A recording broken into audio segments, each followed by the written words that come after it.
yang sedang buat sekarang ni berkenaan dengan sustainable conversions of waste cooking oil to biodiesel lah. Macam mana kita nak tahu yang waste cooking oil yang ada dekat yang kita hasilkan tu sama ada secara daily, secara domestik ataupun secara industri boleh ditukar ataupun boleh di-convert lah kepada something yang green energy, yang something yang valuable lah.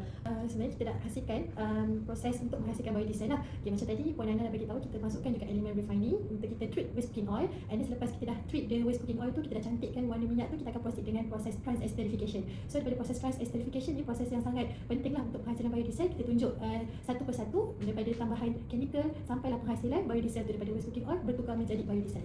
Bulan ni kita ada 3 orang, di mana saya sendiri, kita ada Wan Zazalana, Tok Haji Zazalana, kita ada Puan Najwa. So setiap orang ada agihan tugasnya yang mana kami akan bahagikan dia punya task tu mengikut konten lah. Dan daripada situ kita akan expand, kita akan buat storyboard dan kita akan expand dia punya jalan cerita tu daripada A sampai Z, dan seterusnya akan dilaksanakan oleh Puan Najwa punya part lah seterusnya. Okay, pada awal kita akan bincang dulu lah macam mana kita nak menghasilkan video yang macam mana, storyboard dia, sinopsis video tersebut, and then lepas kita dah tahu kita nak buat macam mana, kita akan generatekan dengan storyboard lah. Kita nak scene tu macam mana, details dia, voice over untuk mendapatkan video AI dia. Okay, peranan saya dalam pelaksanaan video AI ini adalah merupakan editor, di mana saya menyunting dan menggabungkan koleksi-koleksi video yang telah dihasilkan oleh ahli kumpulan lah. Dan seterusnya saya menyiapkan dan melengkapkan satu video yang lengkap untuk dijadikan paparan. Cabaran utama lah bagi saya adalah untuk menghasilkan storyboard tu.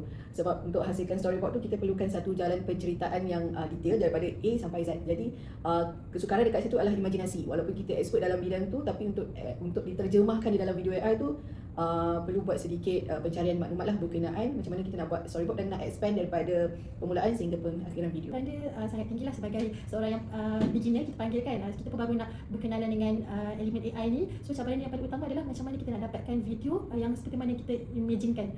So disebabkan dalam menyunting video AI ni adalah kesukaran untuk menguruskan koleksi-koleksi video yang saya kira agak banyak, kerana ada video yang tidak memenuhi prompt yang kami letak. Jadi kami terpaksa memilih video-video yang bersesuaian untuk digabungkan dan dilengkapkan menjadi satu video yang boleh diguna pakai lah bagi tontonan video AI kami. Of course kita hasilkan untuk pelajar kita supaya dapat bantu pelajar untuk lebih faham lah mengenai proses trans-esterification tu. Tetapi video ni bukan sahaja kita limitkan kepada para pelajar DEVO sendirilah, tetapi kita boleh gunakan untuk pengetahuan orang awam bagaimana kita boleh menjadikan waste cooking oil tu yang masa terpakai kita jadikan kepada satu yang sangat berharga, iaitu biodiesel. So proses ni kita boleh tengok lah, rupanya bukanlah complicated, tapi senang sahaja dengan kita tambahkan chemical dan beberapa treatment lah untuk menghasilkan biodiesel.